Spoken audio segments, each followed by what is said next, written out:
right, week 3 of the Nuff Said podcast. It's a little bit late. Usually we do it on Thursdays, but we are adjusting and adapting because of real life stuff. We are here on a wonderful Saturday talking about sports. My name is Adam Dickens, and this is the best co-host on the planet, Trey Adams. We are super excited this week, ready to bring you some information and experience, opinions, and just everything you can ask for in a sports podcast. The snippet that you saw to start the podcast, that is Sonorous Wave. It's a wonderful band in Charlotte, North Carolina. They are always open for bookings. They just opened up for Drewski, and they're a wonderful experience if you haven't seen them yet. Also, if you are aspiring, if you're a musician that wants to play some bomb-ass music, make sure you hit their email up. I'll have it in the description below. Also, the full clip at the end will have a live session from them at the end of the podcast, and just trying to give you the best experience possible for a sports podcast. All right, let's get the show on the road and get it started. Trey, how are you? Doing pretty good, man. Doing pretty good. Good stuff, good stuff. We have some super... This has been a great week in sports. Yes, it has been. Yes, it has. As far as the drama, the best. Yeah, this is some great topics we got going on. So let's go ahead and get into it. First, let's talk about CP3 getting waived and some destinations he might be going to. Let's go ahead. You get started, bud. So CP3, we all know that he's getting to that age where he's at the age where he's ring shopping. He's ring shopping, and there's nothing wrong with that. Like I said, you had a great career. And it's not about the money. You clearly got the bread, so it's not about that. So it's like, what else are you playing for? He still feel like he got some juice left in the tank. I respect that. So now it's just matching up with a contender and seeing what you could do. Most likely you won't be a starter, which I feel like he's accepted that. Depending on the team, obviously. But yeah, for instance, if he was to go to Golden State, which I'm hearing a lot about, that is very shocking to me, I'm not gonna lie. But obviously he would be coming off the bench. I think that's a decent fit. I do. So with Golden State, I've heard him, of course, teaming up with LeBron in LA. I think he could be a starter there, honestly. What's your take on that? Hold on, what'd you say? What was the last part? The CP going to LA and possibly being a starter there. I'm gonna be honest, and this is probably a very unpopular take, right? For CP3, and CP3 stands are probably gonna kill me. I feel like he will be, no matter where he goes. You're talking about Golden State, you're talking about the Lakers. I feel like he will be a hindrance no matter where he goes. And I feel bad for that because I love CP3. But if you know CP3, if you know Chris Paul's attitude when he plays a game, is, you just said it, is he's not going to be he shouldn't be a starter where he goes. He would be best as a 6-man, if we're being honest, but like a leading 6-man. So it would be a little bit different than the natural 6-man role. But I feel like he'll be a hindrance just because of the attitude that he comes in with. And when I say attitude, I don't think like in a negative way. He's hard, man. And I don't think kids in this generation, if he's not going to a super veteran team, like let's just say he goes to the Lakers. Right? They already have their leader. Like, LeBron is that guy. And if I couldn't see Chris Paul coming in and really having a voice in that room that doesn't dominate LeBron's voice. Got you. As a leader. That's interesting. Let's just say he goes to the Warriors. That's not how that team flows. Like, he's very militant and very, this is how things are supposed to be done.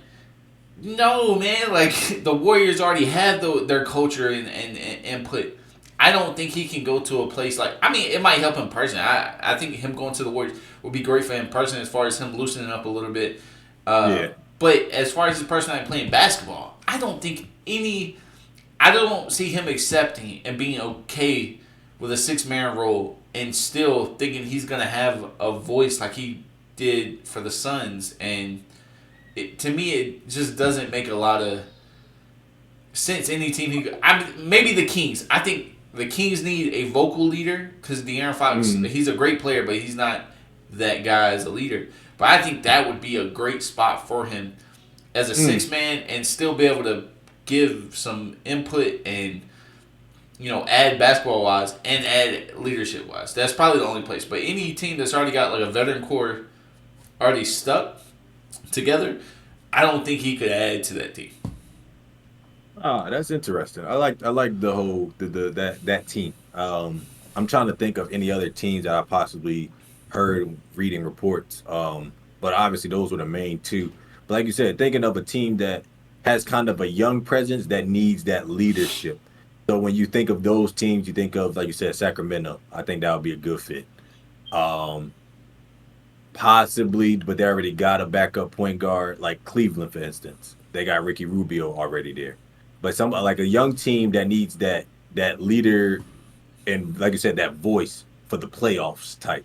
That would be a good fit. But again, is he willing to do that instead of just possibly just now being okay with not necessarily having that voice and just playing ball? Because again, maybe he's at that point where it's just like, I accept the six man. I accept that my voice is I'm most likely going to go to a team already contending without me, realistically. And me going there is just like, no, I'm here to hoop. All that extra leadership and all that, yeah, if they need it, yeah. But realistically, it's not a place for me to do that because it's already there. But that's interesting. That is interesting. And before people go off on me about saying his personality doesn't fit, he just has a big personality. He is a military sergeant. Like he is a corporal. Like his natural role, what he's been used to since the Clippers, hell, since the Hornets, is hey, you go there, you do this, we run this offense how I want to run this offense. And unfortunately, I think because as his basketball skills have declined in terms of like I'm gonna go get a bucket, I feel like he's trying to keep that same voice, and it doesn't work unless you can back it up like you want to. And I really thought when Steph hit that nutmeg on him, after that it was like this ain't this isn't the Chris Paul we want anymore, and this is not the player that and the leader that we think is. Like it's just not. I hate to say it, but yeah. He needs to take half the season to heal up, stay right, come off the bench so his body is more conservative. So for when that whatever team he does go for, when it's playoff time, he could be that 8 points, 7 assists off the bench, and it be valuable to the team. I think that's what he needs to do, and that's how he'll stretch out his career. Because anything more than that, it's going to be disappointing. He's going to be letting his fans down, watching him decline, and instead of just accepting pretty much reality. And I definitely think, like I said, going to a already contending team, it would be beneficial for him. It would. I'm gonna be honest. I'm gonna make a comparison and let me know what you think. I could be completely off on this, and please let me know. He reminds me a lot of what Cam Newton's going through right now. I'm across sports and make a comparison of his personality. Like they have different personalities, but the personalities are so big that it takes over a team when they get on it, and their skills aren't where they used to be, and because of that, you can't really have them on the team because the personality almost becomes a distraction because the skills aren't there to back it up. You get what I'm saying? Yeah, I do. It's a reach, but like that's how I see it.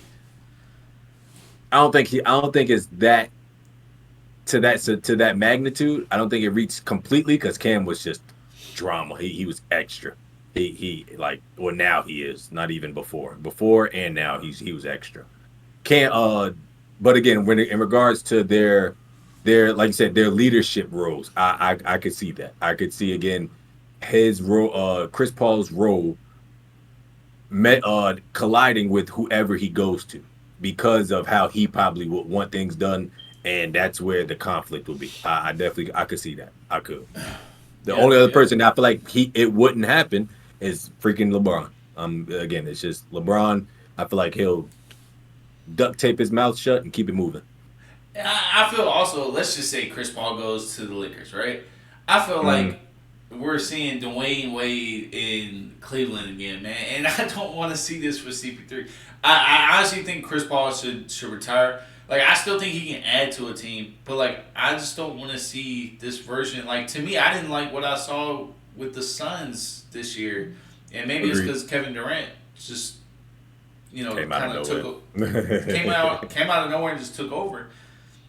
But I don't want to see Dwayne Wade in Cleveland, man. I don't like. Yeah. It's not what I want to see for someone who's so dominant, so aggressive, and what we're used to growing up. And maybe that's just nostalgia, but that's not what I want to see. I feel you, Uh, man. while we're talking about a former Suns player, we might as well talk about the new head coach for the Suns and Frank Vogel. How do you feel about this? I don't know what his coaching. Uh, I don't know his system. I really don't. I was trying to think of all the teams he came from previously, and he doesn't really. His system is it's odd to me. I don't off the top of my head or just thinking about it. It's just like trying to think of the roster they have and how they already play ball. That's not going to change. I feel like that was not necessarily the best coach candidate for that job. But I mean, again, we'll see. But they already, I mean, they're going to be an ISO team. They're not really going to be like the most teams with the most assists or most passes and stuff like that. They're not going to be that team. They're not. They're going to be an ISO ball team. And Frank Vogel's history, he kind of that's always been the his systems in a way. And so again, maybe it is a fit, but I just think it's an odd fit. That's just me. I mean, just top of my head. I mean, he was with the Lakers during COVID. Mm-hmm. COVID season. Then I know he was with the Pacers when Paul George was going Mm-hmm. crazy. Who else Mm-hmm. was he with? I can't think just off the bat. He I mean, was with that's all I got. those are the two that came to my head because those are the most recent ones. Um, Let me he look was real with the quick. he was with the Magic from 16 to 18. He was with the like you said the Lakers from 19 to 22, and then before that he was with the Pacers. So again, but I forgot he was even a Magic coach because they was just so horrible then. But again, Yeah. the two times where they had decent teams, it was like ISO ball in a way. So again, maybe this what does fit, and I'm just thinking too much into it. Um, but I just thought it was better candidates. I did. I just thought it was nah.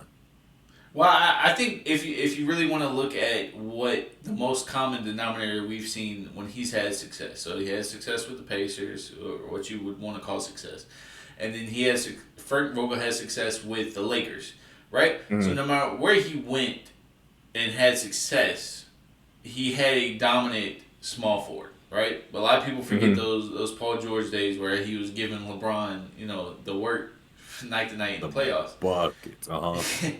and LeBron had was very dominant in the in the bubble, and I think with that, I think we can draw the conclusion. And this is just my way of thinking is that Kevin Durant really is gonna be the main guy, and I say that not thinking that's the most smartest idea because obviously Mm-hmm. Devin Booker, they still might do this, 1-2 Devin Booker just back and forth because they're gonna have to unless they get somebody Mm-hmm. in the offseason. But I think that dominant small forward, I think is the what we really need to focus on, and I think that Kevin Durant's really gonna have to step up and be everything for both teams. And I don't know if that'll be for the best, but I think that's what we can look forward to and what the Suns are going to look like. Now, would I have gotten rid of Monty Williams for Frank Vogel? Probably not. I think I think Monty Williams, whether it's the drama with Aiton or whatever, like that small stuff.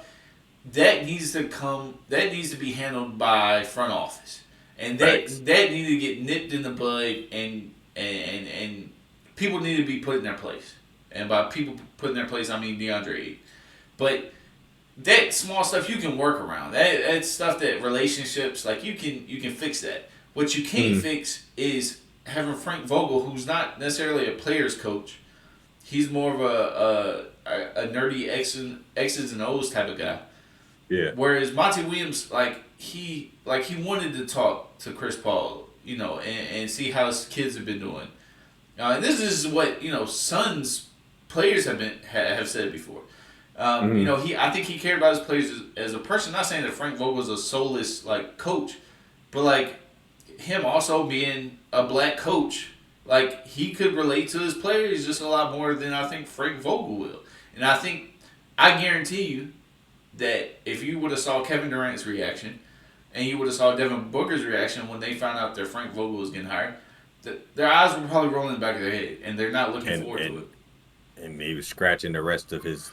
KD was scratching the rest of his hair off. Yes, I definitely agree with that. I definitely agree with that. Yeah, I think he was sitting there just like this, like, what the hell is about to happen?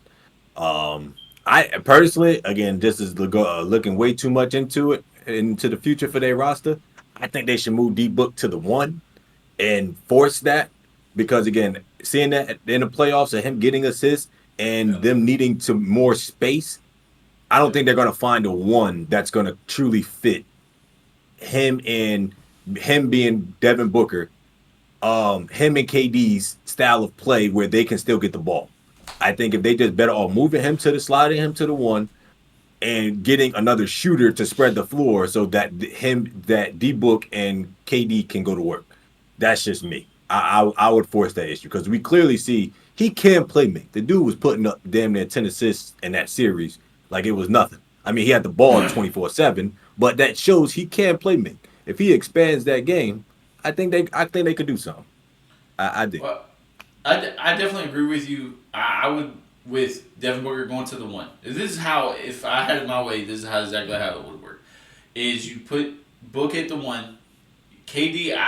This is gonna be a small lineup. You have 2 random guards, whoever you want to throw out there. Honestly, I'd be alright with, I don't know, Campaign if he's still out there. A Kogi, I guess I'd be okay with him. Kevin Durant, I honestly would like him at the 4.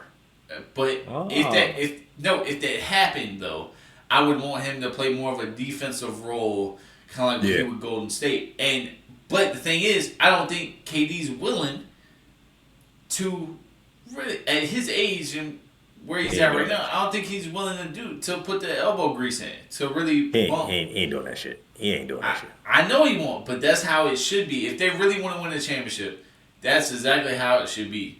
And it's a shame it's not going to happen because KD is too cute for it. You know what I'm saying? Like he's too soft, and I think he's at the age where he's just not willing to do it.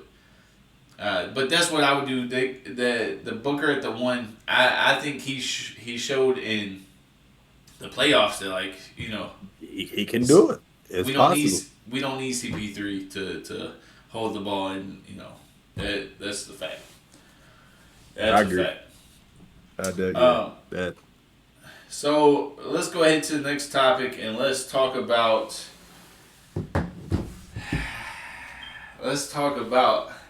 King porn star himself, Zion Williamson, and this is a little bit more drama based. But what do you think about this? Basketball, but non-basketball related. I think he need to get his crap together so he can get back on the court. But this guy here, he's just. First he was like, we all knew he was a stud back in college. I mean, he was the Mac Daddy of them all. Apparently at Duke, it was all over the place. There was reports of celebrities coming to his room, all of this extra stuff. And now you got this saying that he was messing with 2 porn stars at the same time. One of them got preggo. The other one found out he was just with the non-baby mama now. It was all just all over the place, and it was just it's. And there's a third. There's a third that came out. That came out. Bro, they Is are it? coming out the woodworks, man. Like 3 porn stars. What's this third one? Hold up. What's this third one? I don't know. I kind of gave up after the second one. I gave up after the second one. But you, I want you to go ahead and finish your point. I just want to add the third one to add on to it. Go ahead. He just, yeah, he. I don't know. It's funny to see it in a way because it's just like, again, we're talking about Zion and his life, his personal life, instead of him on the court. But again, it's just these NBA players got to get their crap together. If we all know they met most basketball players messing with porn stars because it's easy wham bam thank you ma'ams, but it's just like now we're impregnating them and we're creating families with these people. That's going to stick for the rest of your life. This isn't something that's just going to go away overnight. But again, the fact that he tried to have, again, the impregnated one was already in NOLA, and now the other one he was trying to get to move to NOLA. It was just like, yo, he was trying to have a whole little throuple going on. Okay, Zion, I see you. Do you? You got the bread for it. Just make sure you keep playing because you're gonna lose it. See, I see where you're coming from and where you think he's fallen in some pussy in how you see it. And I see it the opposite, just because of how his personality is perceived. Right? Mm, He gives me Waterboy vibes, and like a very like he's a mama's boy, and I feel like he reminds me of like the kid who's still kind of like a mama's boy, and he finally goes to college for the first time of his life, and he like no parents around, and he's finally getting some ass, right? And he is just super happy that he's just getting some ass. And, he found out I've got loads of money and I can pay all of these, these, porn stars, OnlyFans girls money and they'll stay around me because they know this. And that makes him super happy. And almost like a Wreck-It Ralph type of Hulk smash type way. You know what I'm saying? Like that type of instance of he doesn't really know what he's doing. He's just happy to be getting some ass.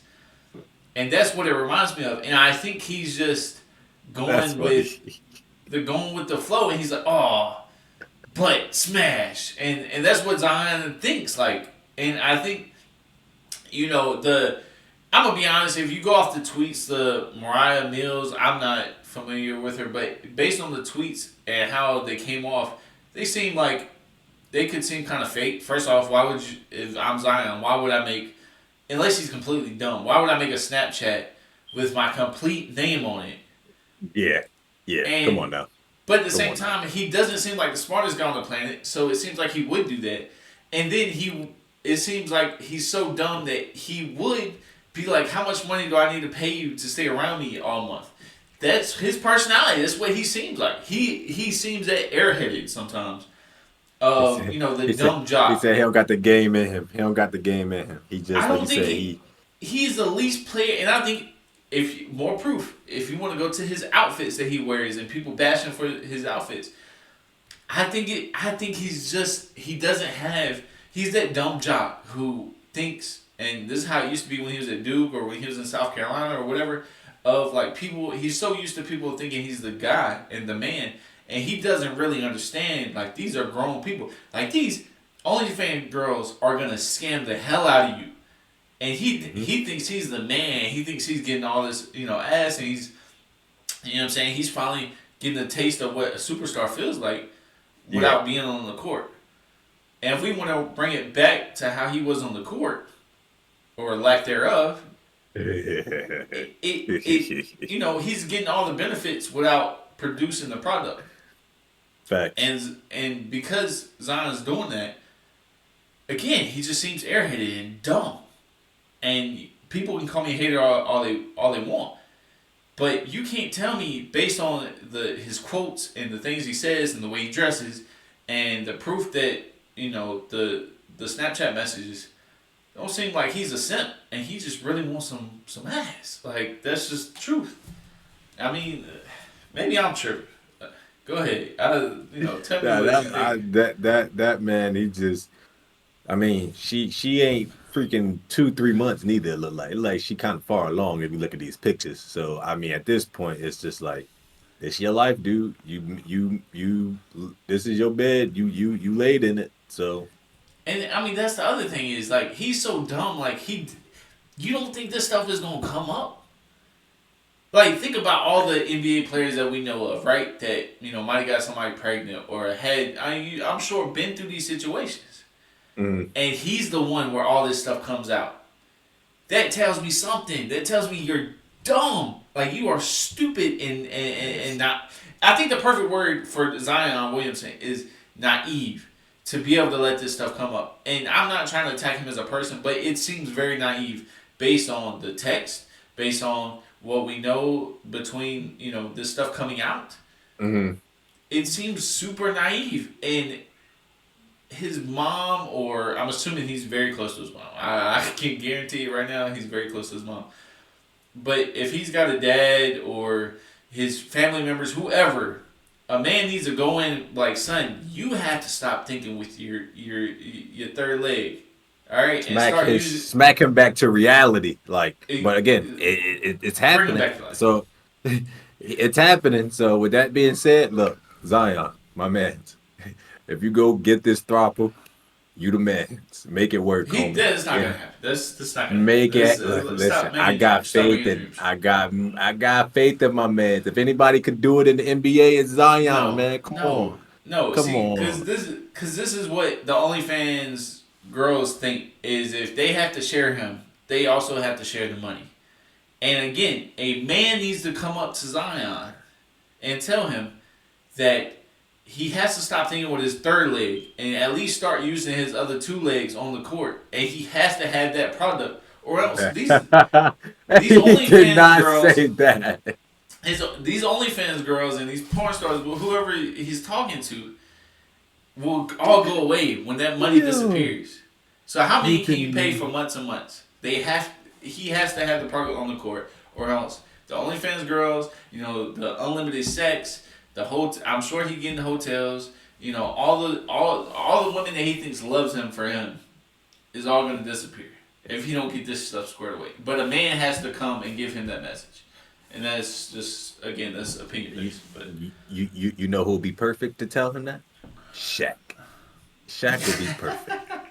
I'm glad you brought that up. Shaq would be perfect. Because Shaq. also we're going into the drama section of the NBA, and it has been found that Shaq and Brittany, Shaq and Brittany Griner. No, not Brittany Griner. So I'm tripping. About to say, I hope it's not Brittany Griner. Yo, could you imagine Shaq and Brittany Griner, bro? He would be disgusting. packing, bro. He would That's be disgusting. packing her guts in, bro. Like I feel like she probably feel like she back in damn Russia again, son. Like, gosh. I'm weak. But yeah, Shaq and Brittany Renner were spotted out on a date. And I actually have a different opinion than most people on this. Especially way different than my previous take on this. But go ahead. I've been talking too long. I need to. You straight. That man, Shaq is smart enough. He know what he doing. He ain't probably giving her a dime, and only thing he probably paying for is dinner, if that. And he probably still getting some. But Shaq, first he got the money to blow, even if she was in his pocket. So I ain't worried about that. But Shaq is smart enough. He saw the crap. He know about PJ Washington and all of that. He aware of everything. Shaq ain't no idiot. He playing his cards right, and I ain't worried about that, man. I'm not. Yeah, they all right. He just getting some ass, like you said. I ain't worried about it. This is why I wanted you to go first, right? Because unlike my previous statements, as far as OnlyFans girls and that type of NBA girlfriend type of stuff, unlike that opinion that I had, I honestly think this is an amazing idea. And I think Shaq is brilliant. And I also think Brittany Renner is brilliant. I've actually listened to some of her conversations, specifically with like Kevin Samuels that she had. And I actually think she's a very smart woman. And a lot of people disagree with me on this. But I've heard some of the things she says, and she's actually a very thought out woman. I think that as far as I feel as though I wish a lot more women would kind of listen to Brittany Renner. I think the only thing I don't like is she says things to kind of, she knows what she's doing as far as getting attention sometimes, and some of her posts. She's a very attractive woman, but I also think she's very smart, and I think a lot of people don't talk about that enough. And when I say smart, I mean like the dynamics she talks about as far as relationships, and I think she's very smart. And I think if Shaq and Brittany Renner could come up with a business decision as far as hell, if Brittany Renner made another book, or if Brittany Renner had her own show, I honestly think as far as her giving her opinions on things, and trying to give wisdom to women, I think would be an amazing idea. And I think Shaq could profit obviously from it, and I think Shaq could give her a lot of advice because he's very well spoken. Brittany Renner, despite what a lot of people think, she's very well spoken. And I think that would be a great business, specifically if they could have a show together. And I think that would just be a brilliant, idea. I think that, if she had a show, even if it was a radio show, something like that, where she was just giving her opinions on what I would say on relationships, on maybe advice, just like she did when she went to Jackson State. I think that would be amazing. She is filled with a lot of knowledge, and I think that would just be a perfect combo for them, in my opinion.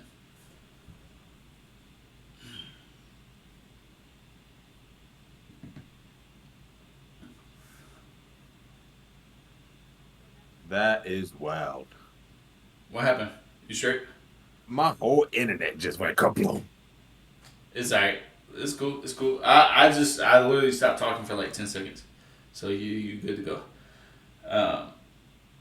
But yeah, let me know what you think about Brittany Renner. I mean, obviously you don't seem like a big fan, but I'm honestly, I think when you left, I talked about, I think her having a show giving even NBA girlfriends advice, and just women in general advice, and kind of like what she did with not Golden State, Jackson State, when she went to the basketball players and talked to Dion.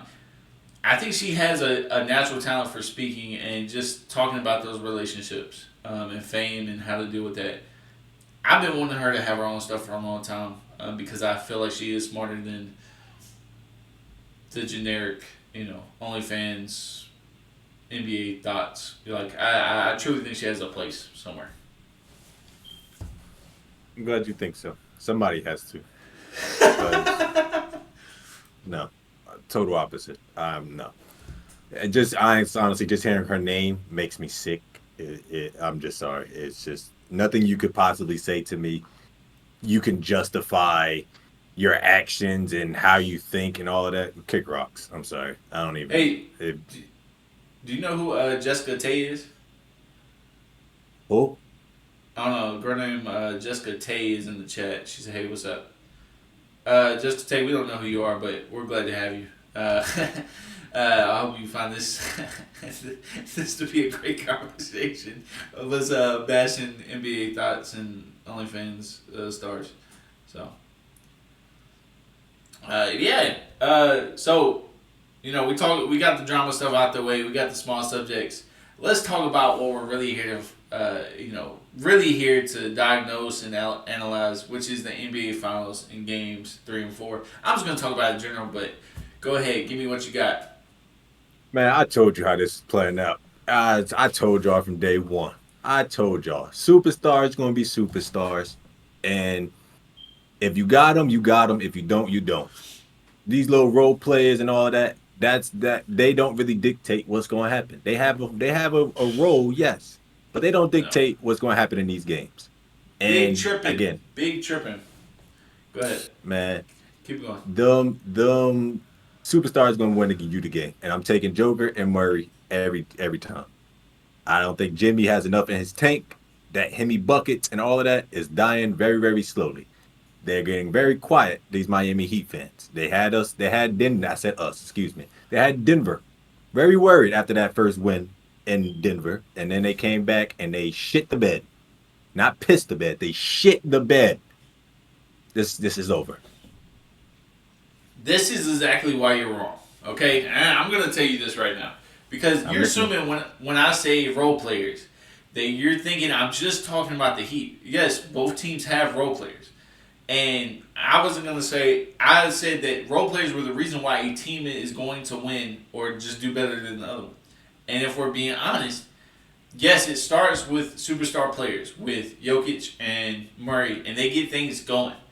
But here's a metaphor I want you to think of. Do you remember in the cartoons back like a dam that's cracking or a boat that's got a hole in it, right? And they would take a finger and they would plug a hole in the dam or the boat where there's a hole, and then another hole would pop up and they would try to put another finger in there, and then another hole would pop up and they put another finger in there, and eventually they run out of fingers and toes to block up these holes. That's exactly what's happening in this NBA Finals, right? Jokic will get going, okay, then Jamal Murray will get going, and then because that system is just rolling, then Bruce Brown will come out of nowhere. And so what the Heat will do is they'll try to do their best to contain Murray and Jokic for just a little bit, right? Mm-hmm.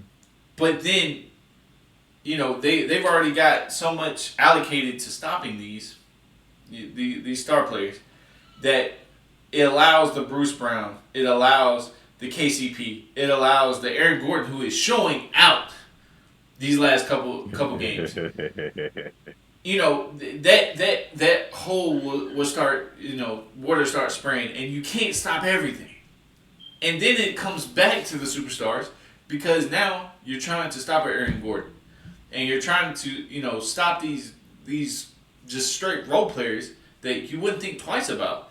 But because you have so much allocated on the superstars, that allows these leaks to pop up. And that's exactly why role players are important. Because it's not just enough. We saw in Game 3 where it's just the superstars. And that didn't turn out well.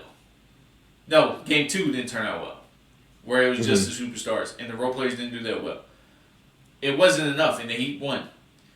But in these last two games, Heat home games, they think they have these things contained, and they don't. And these role players just keep popping up, and they're trying to stop them, and the whole defense gets out of the way. And I think it's a brilliant plan that the Nuggets have, that you can't stop everybody. And no matter how good a defense they play, it won't help because there's so many. You can't handle everything at once. They just don't have enough. I get what you're saying about, like you said, Brown stepping up. Aaron Gordon, like you said, is freaking holy crap. He looks like the Magic. Well, not exactly, but he looks like the Magic Aaron Gordon that we all knew. He's stronger. Yeah. He can play defense. I get that. I get the whole role. They're having other people step up, and the people that I thought was going to step up are not stepping up, like Michael Porter, but that's a different story. And Miami still doesn't have enough because their role players are literally role players that are blessed to be even in this situation in the first place. They're looking up and it's just like, we're in the finals. Oh my gosh. They're still starstruck. They don't know what they're doing. They really don't. And again, that's what I meant by, Denver's role players are. Who doesn't know what they're doing? Miami's role players. They have no idea. They don't know what to do. No. They don't know what to do. They don't know what to do. They don't. You got Strus out here going every other game 0 points after averaging 12 to 15. You got Vincent who showed up for 2 games and now completely can't even buy a bucket. You got Mr. Martin over here, everybody's favorite guy, and everybody wants to defend. He's doing his normal now. But again, he came back down to earth. It's the finals though, so somebody has to step up, and it's just other than Jimmy and Bam, they don't have nobody else. They don't. Again, this is why you're wrong, and I'll keep backing this point up. Why are the role players for the Heat not doing well? Okay, I'll go back to what I said with Denver. What sparks everything? What it starts with? Yes, it's the superstars. The superstars for the Heat, Jimmy Butler and Bam. And let's be honest, they're not doing as well, and that doesn't allow the role players for the Heat to do as well either. Because their superstars aren't doing what they're supposed to do. My point, their That, superstars are not matching what, the other team superstars. That's my point. That's my point. I agree with you, but that's why the role players aren't doing as well either. For example, and this is why I feel like this is what we're to maybe we're saying the same point, but this so I don't want to get too much tied up in it. But this is my observation, right? Mm-hmm. I feel like I feel as though the Heat are actually playing better defense than the Nuggets. Okay, hear me out on this. It's gonna sound a little crazy at first, but when I'm watching it, I'm seeing great defense played on the Nuggets, but the Nuggets are making just tough shots at the same rate that the Heat are making wide open shots. And so Eric Spoelstra is doing a great job with getting Heat players and the X's and O's and getting players good looks, right? Mm-hmm. But they're only making those shots at the same efficiency as the Nuggets are with a hand in their face. And so who essentially is going to win? And I think, if anything, this is criticism of Malone because the Nuggets aren't getting open as well as the Heat players are. So to me, that goes to plays. To me, that shows that the Nuggets team is ran by players, complete by players. Because I'm seeing Aaron Gordon getting tough shots, backing down, turnaround jumpers. He's shooting threes with hands in his face and still making it. I'm seeing Murray's making those tough shots, hand in his face every single time. He's making it.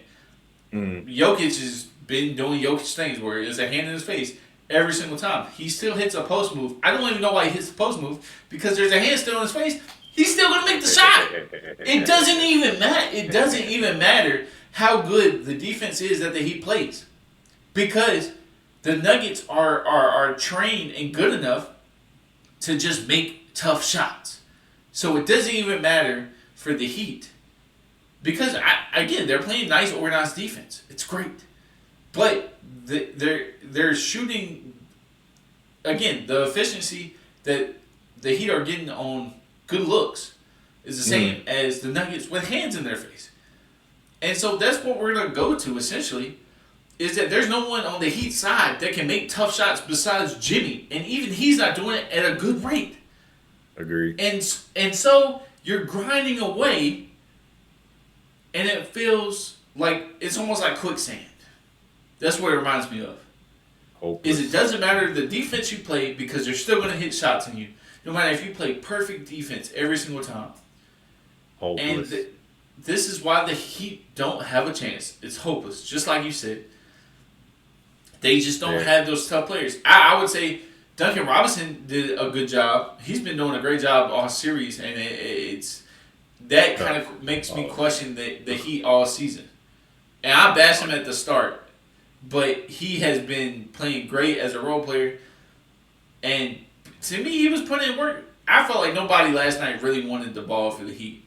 And Duncan Robinson was like, I'm better. I can do more than just shooting threes. And to me, that shows that Duncan's been working on his game because he wasn't doing that before. And it makes me it makes me give a side eye to the Heat's coaching staff because they took him pretty much completely out the lineup from last playoffs to this new season. And now, we're in the playoffs. We need you. And he actually played his way back into the lineup. Oh, kudos for him for earning his $25 million that he's getting. Kick rock. You thought you was getting $25 million just to catch and shoot? No, you're a hooper. But again, I am glad to see him expand his game, and no, I definitely think he's been one of the bright spots for them in regards to in the finals. I definitely think he's been one of the shining stars for them. Because, again, it's like when he gets in, he does add that extra dynamic. And now he's including driving into his game. Him getting his shot off of catch and shoots, dribbling into his own shot, creating his own shot a little bit. I do see that expansion of his game. But kudos for you for now earning your 25 mil. Good job. You know, yeah, I think you make a good point. Yeah, I think something else is just sticking out this series, and I didn't think it was going to be a problem before, even though a lot of people were saying it, was the size of the Heat. And They're babies. They're babies. what do you mean they're babies? They're vet. Most of the teams. They're no, they're little. They're babies. Oh, yeah, Like yeah. compared to Denver, they're babies. You have Aaron Gordon. Whenever he gets Vincent, Strus, Duncan Robinson, Martin, any of them, he's babying them. He's going straight to the post. Joker, same way. You got Jamal Murray pretty much trying to do the same thing. Whenever they get anybody other than Jimmy and Bam and on them, they're trying to post them as they should. Yeah. They're little. They have no weight down there. They have nobody else that could withstand the pound of the paint other than Bam and Jimmy. Nobody else on that team is like, I bet I can hold my own defensively in the paint or on the post rather. And it's killing them. It's literally killing them. Because now again you have Sterling Brown coming in and driving like crazy. Then you got Aaron Gordon again posting and doing crazy stuff. Again, I thought Michael Porter would have freaking woke up, but he's still in la la land. Like, oh my gosh, I'm still glad. I'm just glad to be in this position too, getting paid 25 mil. He need to pick up from Duncan Robinson's book. But anyway, yeah, What yeah. what has surprised you the last couple games? the the composure of Denver. Honestly, whenever Miami does make a little run, whenever they do get some kind of momentum, the composure of Denver to settle down and get back to what they're supposed to do. And they don't get me wrong, they still have their moments where they play like fucking shit or they go to their little two-man game and it's not working. It's just like, okay, stop doing this, get everybody else back involved. They have their moments still, but obviously it's not as detrimental as when Miami just can't completely put the ball in the hoop. They don't know how to shoot. They don't like really, literally that's their problem. They don't know how to put the ball in the hoop right now. All their players are like, look at the stats of their shooting performances from all their shooters rather. They're like 3-point shooters are horrible for Miami. And you cannot win a championship in today's league without shooting that three ball. And they shooting like shit. Well, I think that again that speaks on the height advantage for the Nuggets, and I think that helps. I don't think it's everything, but I think what surprised me, and I think the difference between what the Heat and the Lakers when it comes to going against Denver is that the Lakers didn't know how to hit back. I feel like when the Nuggets gave them a hard punch, like when Murray would hit three just crazy phenomenal threes, the Lakers were like, well that I think that's a wrap, guys, and there was no punch back, and with the Heat is they're still competing, and they're still trying hard, and Murray will go for those threes, or let's just say Jokic does a couple crazy post moves. They counter punch back. They're not just sitting around and waiting for something to happen. They'll still go at them.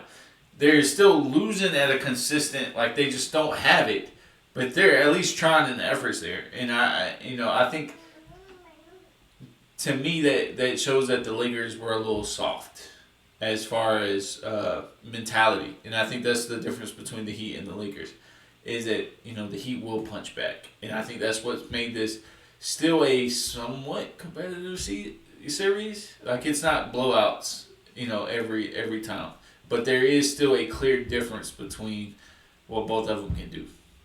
Yeah, I agree. I mean, Denver ain't a blowout team. They ain't gonna blow you out the water. They not. Unless you got, like you said, everybody clicking on all cylinders, they ain't blow nobody out.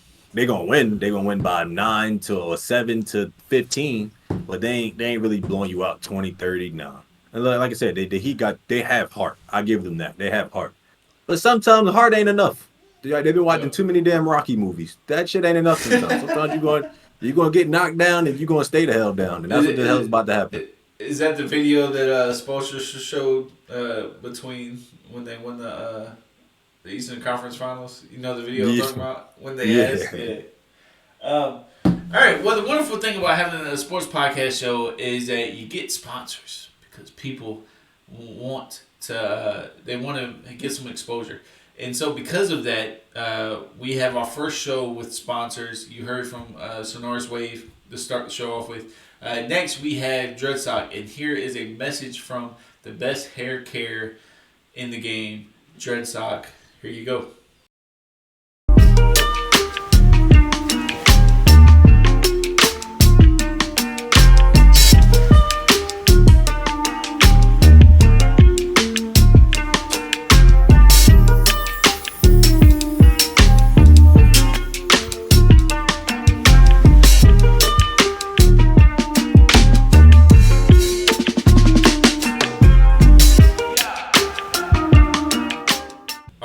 We are back. We're going to get started with some NFL topics.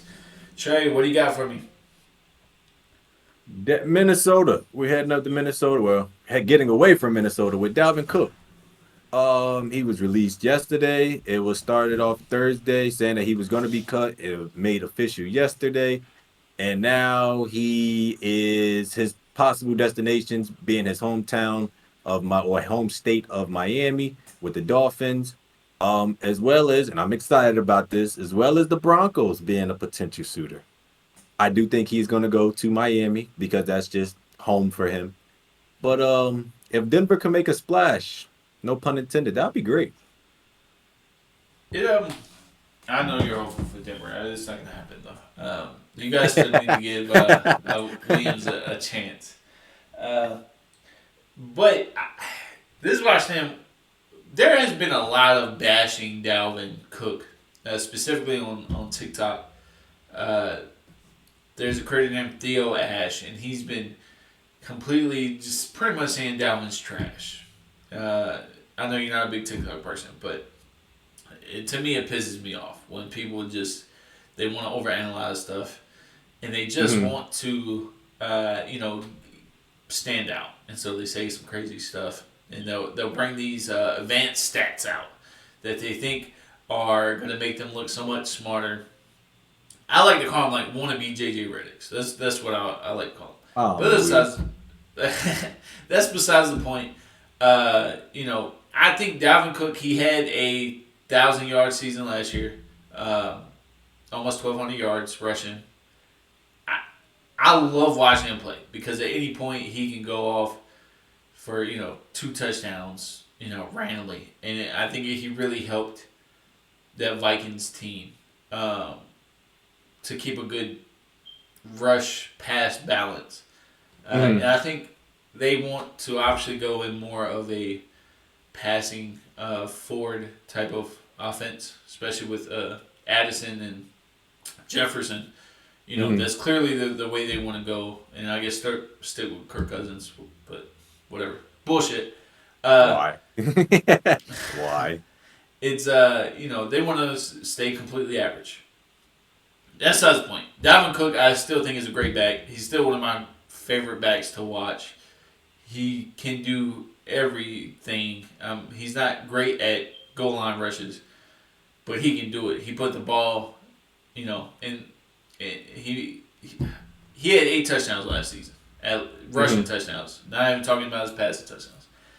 And I think, again, he's my favorite to watch. To me, he's explosive. And he's going to be in Miami. This is what it's looking like. Unless something crazy happens. And that team is going to be, the Miami Ferraris. The Miami Ferraris, the Miami Porsches, whatever you want to call them. They're gonna be running around people in circles, and it's gonna make a lot of teams look crazy. Must see TV if he goes there. The guy literally is coming off his 4th consecutive 1,000-yard rushing, as you said. How many running backs are actually doing that consistently, and with the ups and downs of his team? Again, they were off the map before, now they're on the map, and they just completely like you said, they're just like we're going to go more of a passing attack, which again is I think is going to backfire on them. But for him, it's just like I mean, like you said, go to a team with crazy speed downfield that'll open up them little quick draws. He's going to eat if he goes to Miami. He's gonna show the league or Minnesota why they messed up by letting him go. Because again, he has that burst speed. If he hits a hole, he's going. I like to compare him to Alvin Kamara in a lot of ways. He can be a receiving back, not obviously as good as Kamara as a receiving back, but he can be that. He can do it all. Again, he's necessarily if you have another running back with him, he doesn't have to do the whole workload. He can share it and it be effective. So I think it's bad on Minnesota that they don't want to keep him or that they did release him rather. I know they said they was trying to trade him, but just to completely cut him is just crazy to me. But I mean, hey, another man's garbage, another man's treasure. And I definitely think the Dolphins, if he goes there, will be beneficial for him and the team, as well as if he was to go to Denver with Javonte Williams. I mean, he has a wide opening to be a starter. I mean, he would start with Miami. Don't get me wrong, but he would start also with Denver too. I mean, Javonte Williams is coming back from an ACL and an ACL injury, and he's not gonna be. Don't rush him back. Like, don't get me wrong, the dude is a truck, but don't rush him back. We saw rush people come back from injuries, and it doesn't work out good for them. Let alone a running back in his style, his physical style. No, I definitely think Dalvin Cook. He's gonna be a problem wherever he goes. I think it'll show. I definitely would think so. Um, I mean, I don't want to move forward yet. Here's a few connections. I think your own spot. You know, when you talk about the Alvin Kamara comparison, mhm, I also think here's a couple connections. So of course he wants to go to Miami. He went to Florida State. mhm. Okay, he had some off field trouble. We're not going to talk about that because it's irrelevant now. But I also think that Miami is trying to recreate an improved version of what Kansas City does in terms of explosive plays. Obviously, they have Tyreek Hill. They want to turn Waddle essentially into the Tyreek Hill carbon copy, which he's done a Mhm. great job at being. Slightly different skill set. On top of that, we talk about Dalvin Cook going there, but they already have a rookie running back they drafted in Devon Achane, and that guy is fast in himself. So Mhm. let's not just think that it's going to be Waddle, Tyreek Hill, and just Dalvin Cook. Man, that rookie they have in Devon Achane, I was watching his tape and I was absolutely blown away how fast he was and how quick he was. They're going to be some speedsters. I don't think they'll be as good as Kansas City because they don't have a Patrick Mahomes. Like Tua's good, but he's not. Clearly, he's not that, and that's just a fact. But they're going to try to recreate that, but I still think they'll have some success with it. Mhm. And I think it'll be. I mean, they're doing a great job at trying to recreate this. They need a third receiver because Wilson in the slot isn't going to be what you want. But they're trying. They're loading up at running back and they're loading up at receiver, and I think they're doing a great job with it. If you get a chance, go watch the tape. Devon A Chain is spelled a little funny because for whatever reason. But if you get a chance, make sure you go watch his college tape. He was one of my favorite running backs coming out. I think I had him top 3, which wasn't very popular, but I just drafted him in on a fantasy team, by the way. But yeah, I'm weak. I don't just talk about. Which leads us to the next topic of running backs not being valued um, in free agency or in general in the league right now. Running backs is pretty much getting paid close to nothing, but they're taking the most beatings next to linemen. I feel like, and Three, it's three, three to 3 to 6 million is roughly around. and that's Yeah, good for a running back. That's good. After No, everything we I'm just ask of saying. them, I'm just saying. that's Yeah. that's horrible. And we still got we still got some good names on the free agency market right now. We got Kareem Hunt, we got Zeke, we got um oh I should have made the list. My bad. Who else is out there? It's some decent names in free agency that's running back right now. Now include Dalvin Cook to that. You have some, Austin Eckler is the biggest name of what people have been discussing because the which Chargers. he's under contract and he demanded a trade, but Yep. now he's like recanting that in a way. But Is again, that's he? another he's okay now in a way. But that's another that's another situation to keep eyes on. So again, you got all these runner backs out there, and it's just like they're not getting paid enough. They feel undervalued. And that's why some of them is just like, man, I'll wait till training camp. I'll wait for somebody to get injured before y'all come crawling back to me. And I don't blame them. It's absurd. Like again, they're drafting um the Atlanta guy, the guy from Texas. I forgot his name, and I don't want to butcher his name. But they making him seem like they put Eric. You see all these lists on TikTok and social media. He's a top 10 running back. He just got to the league. What the hell is happening here? We're saying he's better than all these people that have shown production. It's crazy to me the disrespect that some of these running backs or the running back in general are getting. But maybe it's just me. Maybe I'm a little biased or something towards that. But that's oh, It's. what you take? I know what you're saying, and I think how it's being perceived is how you perceive it. I understand what you're saying.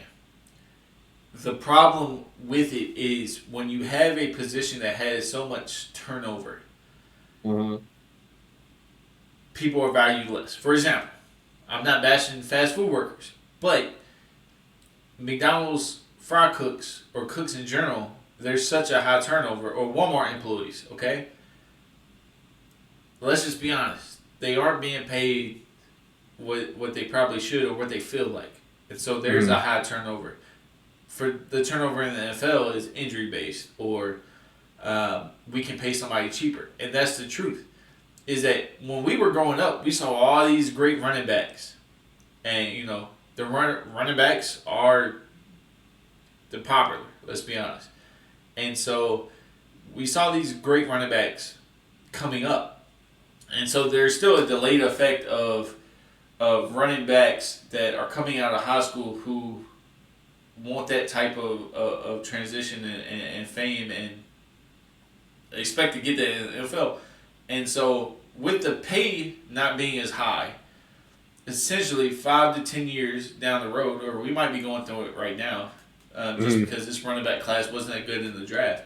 But there's going to be a delay of talent that's coming out. Yeah. Just because the running back pay isn't that high. And so there's not going to be as much of a demand. But as a GM if I was a GM for the NFL, why would I invest so much capital? Because essentially when you're paying these running backs or you're drafting them in, we saw just two, Bijan Robinson and Jahmyr Gibbs go in the first round this year. When you give a first round pick, that's investing capital, that's investing resources that we have into that running back. Now, if there's such a high turnover or fast turnover rate, then essentially that capital is almost being wasted because we could have spent it on a offensive lineman or a quarterback who may last a little bit longer. And so, from a GM rate, what I would do is every year in the third to fourth to fifth round is I would draft a random running back from, I don't know, like Louisiana State or something that is kind of speedy, has some acceleration, obviously not the best of the best, and I'm just keeping them in the stable. And every year I'm rotating backs out, and that allows me to not be able to depend on a running back because the injuries do exist. That's what I would do, and I think that's super smart. I'm not trying to tout myself, but that's what I would do because let's just say I do go spend a first round on a running back. Let's just say Bijan Robinson, right? Let's just say Jahmyr Gibbs. Jahmyr Gibbs, the Lions invested a first round pick into him. let's just say something happens to his knee, ACL, whatever. Well, we're out of our first round draft pick, and it's more likely to happen. So that's where it's coming from. Sorry, that was a very long answer, but yeah, that's just where I'm coming from, and why they're not valued much. But if we want to be honest, from your point of view, right? From your point of view, is that they're a Swiss Army knife, essentially.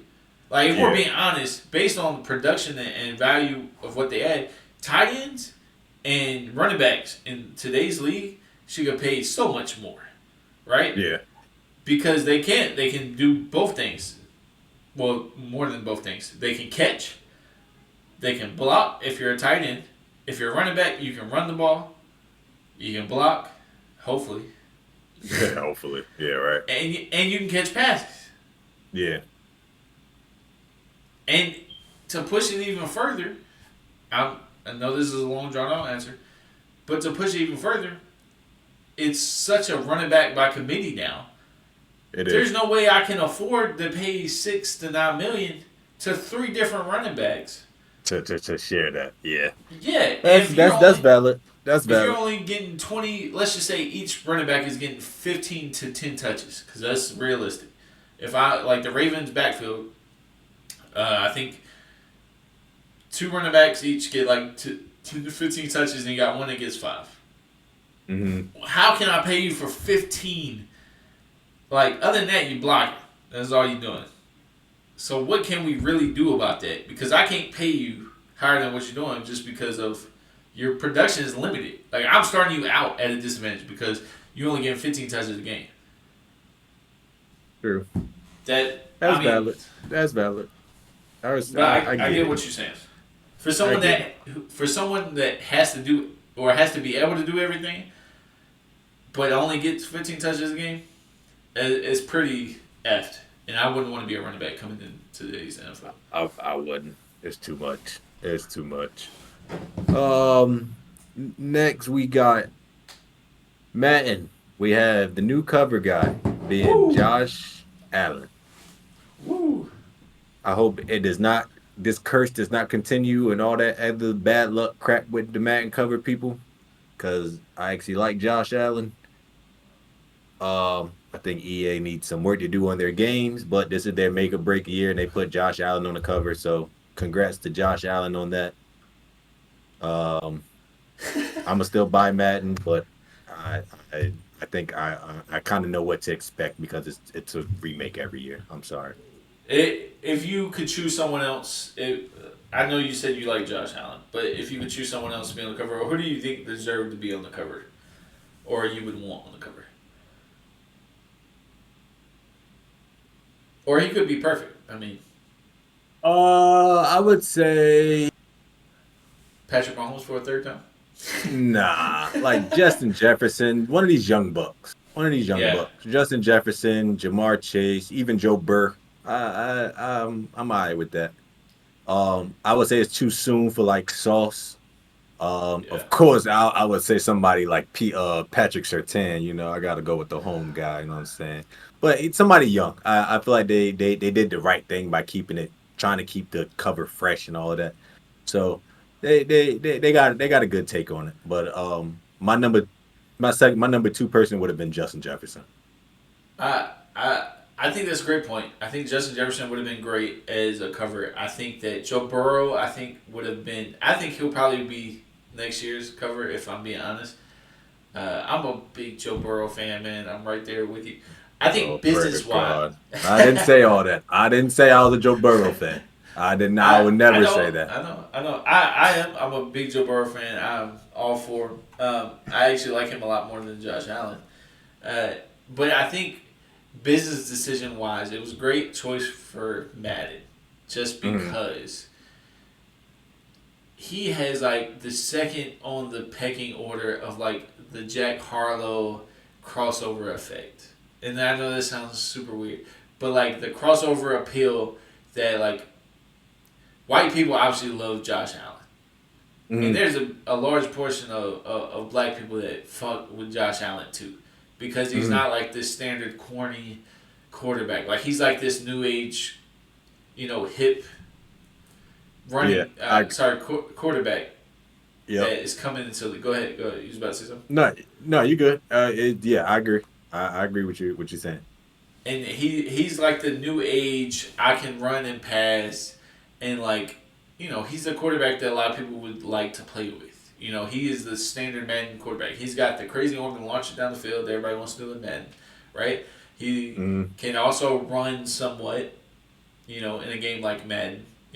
He's not going to be a Lamar Jackson, but he got some boots. He can scoot.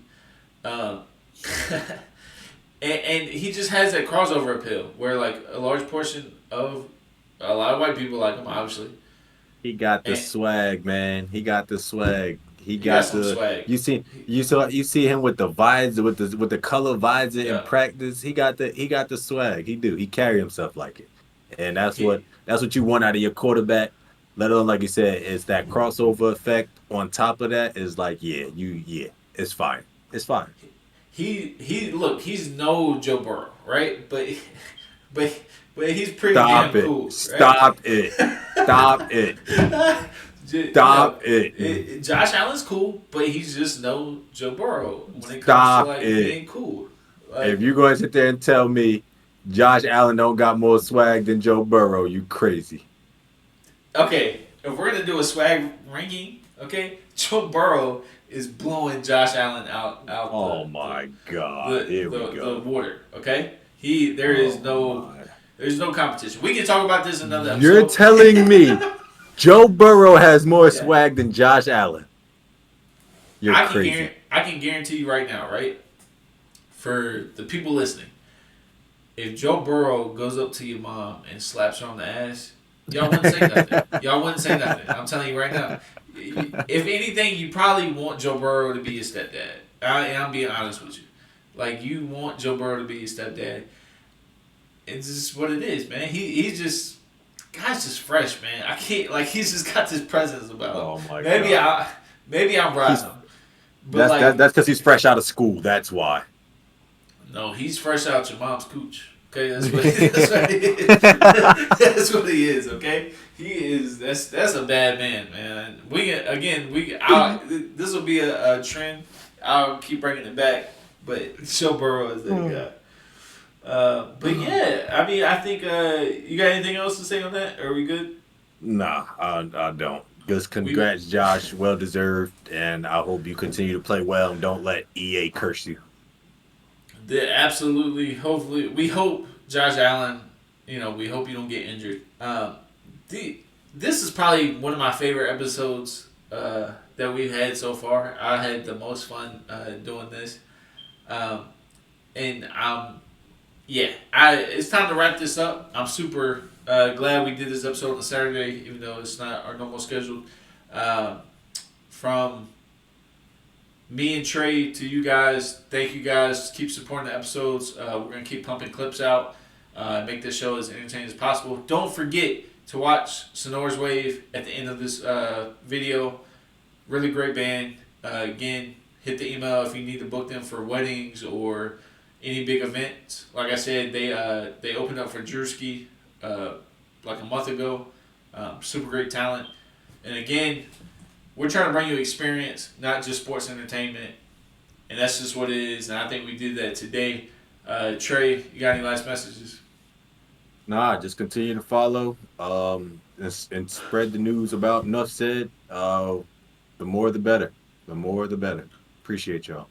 Would you like to say anything to your haters on TikTok at the moment? I think the shirt fits, by the way.